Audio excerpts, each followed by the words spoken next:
Hi, my name is Levi, and this is Unlimited Access. Unlimited Access is a 12-part series where we're going to learn everything we can about MyHealthHatch, medical records, and everything you need to understand about medical things for you and your family. I'd like to introduce Shannon.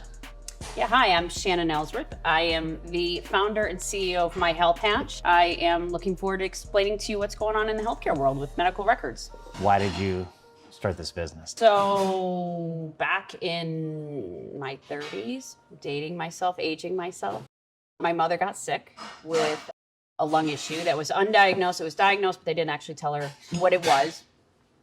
And for about 12 years, myself and my family, we spent 12 years chasing her illness. And in order to try and get a better diagnosis, we were running around grabbing records and visiting different hospitals. And after 12 years, unfortunately, she got very sick with a pancreas issue, passed away. After she passed, I started looking at what we could have done better and started digging into all the things that I had to do to try and help her manage her health, get her records, look for education, look for the best doctors. I flew her to Denver, to New York to find some of the best doctors in the country, just chasing answers. And it was painful. It was expensive. My mother was stressed all the time. She went on disability. And when she passed, I looked back and thought, how could I help somebody not go through the financial strain, the quality of life strain, could it have been better? Because it was really a difficult situation for us as a family. And so that's when I started to embark on what are some of the things that I could have done to help somebody who might be a caregiver, and realize that the medical records system is messed up. And I've been in technology for 25 years. I've never seen something that's as backwards as the healthcare technology system is, and realized that I could actually help people by building a software that would fix the records, provide records to the patients, their caregivers, give them education, resources, all the things that I got while I was helping my mother go through the system. Yeah, I got excited about it, the solution for MyHealthHatch, when I found out it was an all-in-one location. The scenarios that went through my mind were, okay, so I've got 3 sisters and myself. Yeah. And if we had to rotate taking care of maybe one of my parents later on, I'm just trying to transfer all of that knowledge and shared information. So there's medical records, and getting access to that's important, but not necessarily to me, because I'm not going to look through the medical records to take care of my father. I don't know what I'm looking at. But at the same time, knowing that they're all there. And then one of the really neat innovations that I think you're doing is who talked to who and when. So I can imagine Dr. John Smith talking to my father about X, Y, and Z. And with my sister in the room, she takes those notes and it's recorded or whatever. Yeah. And then 6 months later, 5 months later, whatever, I go and I'm now participating for whatever reason. And I can have access to that information. It's not like I have to get up to speed, or maybe there's not even like knowledge that my sister might share. Trying to transfer that to me, she might lose something or say something incorrectly along the way. Yeah. Whereas if it's in MyHealthHatch, it's all right there. Yeah, that's a really good point. And that's one of the major cruxes of the issue that we found. There was 6 of us, and again, 2 were nurses. And my brother lived near one of the best hospitals. So we had the resources to get my mother around, but we had to transfer her amongst family members. So Julie, who's my sister-in-law, took my mom to an appointment and wrote notes galore on a piece of paper. And we had to translate that to the next person who was going to help pick up the cause with my mom, depending on where we were moving my mom around. So yeah, communication between the family was really critical. At the time, back when we dealt with it, it was a lot of text messages. And you can imagine how people love group text messages of, here's what's going on with mom, or here's what's going on with dad. Everybody plays a role. I'm fortunate. There were 6 of us. They say the average number of caregivers per person is 7. So you think about coordinating 7 people, and that includes doctors, and they don't have a way to communicate. So there's lots of individual apps out there that will say, oh, if you want to coordinate who's going to take care of this person that week. But the records, the notes, the labs, the tests, everything that you do that doesn't transfer with that, you're just constantly, I remember I sat in the hospital with a bag over my shoulder, 15 pounds of my mom's different records. Yeah. And then it was like, nobody would go into the doctors with my mom. They would call me because I had all the records and I was the most capable at handling that conversation. You can't do that anymore. You can't, especially with your kids. Even with my scenario, it's my mom, but with a lot of people, it's their kids. They want to send their husband. Let's talk about wives. Is the caregivers generally, we all know that, I hate to say this, guys, but women are like, I think it's like 76% of the caregivers are women. And the dad's like, what do you want me to do? And he doesn't know what he's doing. So you think about that scenario where he can walk in with the records, with the questions mom wants you to ask of the doctor. My dad's doctor actually called me his parole officer because I'm the one who asked the questions to get what needs to get done so that when you leave the office, you've got a quality of life. And that's where it goes back to you and your sisters, is how do you, it's not about how do we just make our own lives easier, but how do we make sure that patient gets everything they need so that you're not spending half your time chasing this information. Yeah, it's such a it's a stressful time of life for anyone. When anybody's ill, whether it be a spouse or a sibling or a parent or even horribly maybe even a child of yours, and you're having to maintain them, you just don't want to be dealing with the minutia of paperwork. It's so much better when it's just all right there. And surprisingly, nobody's thought of this. I've seen like people trying to solve bits and pieces of this. Yeah. And I know like Fidelis has an app, or some other, all these different people have apps, but it's nothing comprehensive. Like even my Apple has, my Apple Watch and my Apple phone and stuff, I have apps that kind of do it, but don't. This is where you come in, right? Yeah.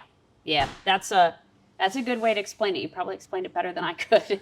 They do it, but they don't. And I find myself saying that when people say, what are you different? And I say, we can pull everything, all of that data. And one of the challenges with the technology system that the healthcare system has built upon is it's built in silos.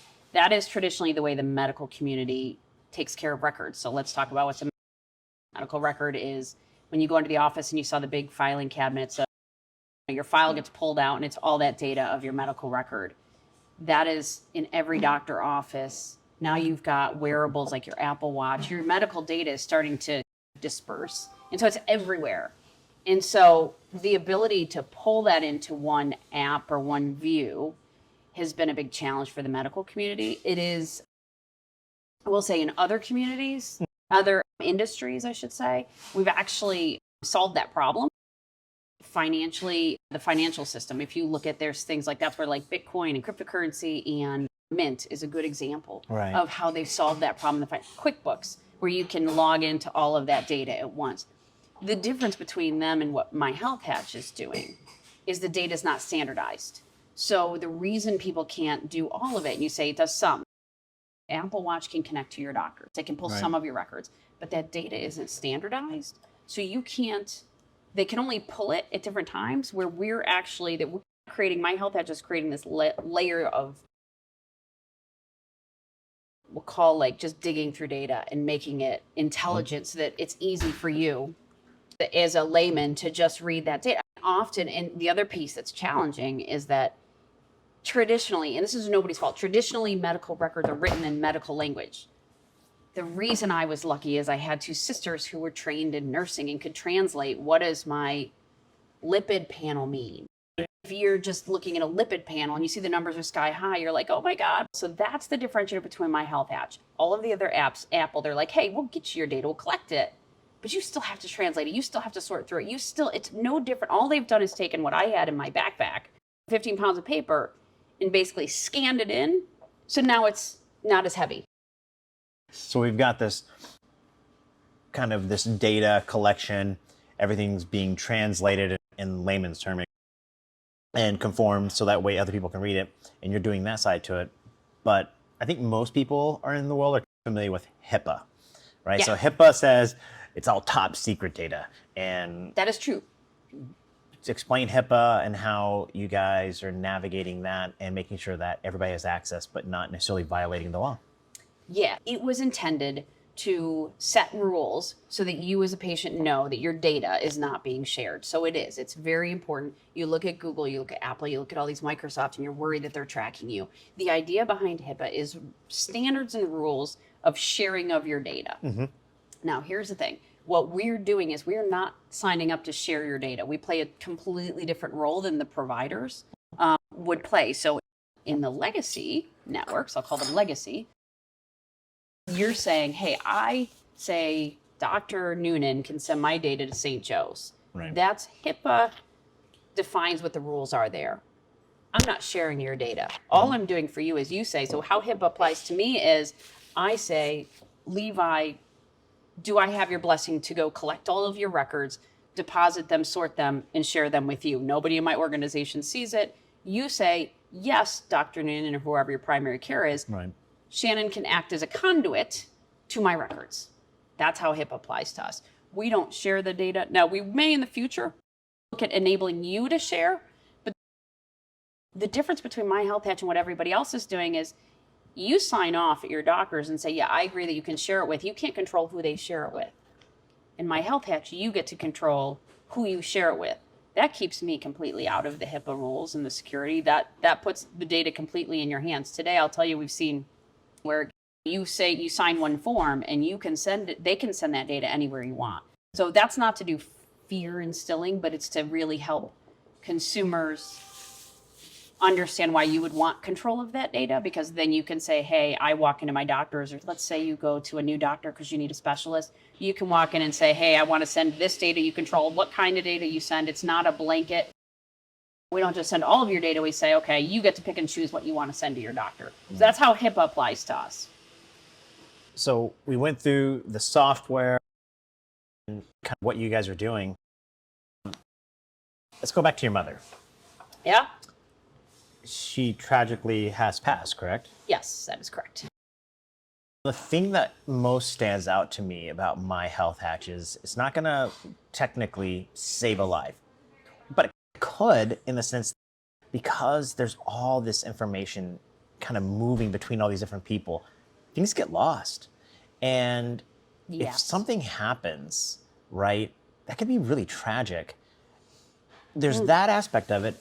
And then the final piece to it is if it's simplified, I spend less time worrying, trying to collect information, and I get to spend more time just with my mom or my dad. So I think there's two parts. Again, everybody's gonna die, so the tragedy does exist. And, but some people don't have to necessarily die because of accidents, and I think MyHealthHatch can help solve that. Yeah. And then the second part to it is I no longer am I navigating the world of medical stuff. Yeah. I get to focus on quality time. Yeah, that's a loaded couple of questions. Yeah. Yes, I think what you're describing are somebody with a chronic illness versus acute. Okay. Yeah. And I think that's very valid. Like with my mother, I would say I did save her life a number of times, but had to go through the fear of her possibly dying that didn't have to happen. So people die, it's going to happen there. Things are out of our control. But as the resource shortage continues, as the chronic illnesses continue to rise, and there are more instances where the doctors are saying, hey, we want you to take more control of your health because you know yourself best. That's what they're saying, is you know yourself best. So it's a good scenario to explain was with my mom. She actually went septic. So she was chronic with this lung issue until she had a pancreas issue. So she was chronic. And you see this with people like diabetics who are dealing with a chronic illness, and then something acute kind of jumps in. And then all of a sudden what happens, their whole system goes off track. And that's when you're trying to get them back on track. And that's what happened to my mother. Her pancreas inflamed. It shut her bile duct down. She went septic. They sent her home with the wrong meds. Mistakes happen. No blame. Mistakes happen. They didn't give her enough of the meds for the thing that she had going on. Couldn't figure it out. I was there she had a PICC line. If you don't know what PICC line is, it puts antibiotics right into your heart. So they usually do chemo right into your heart.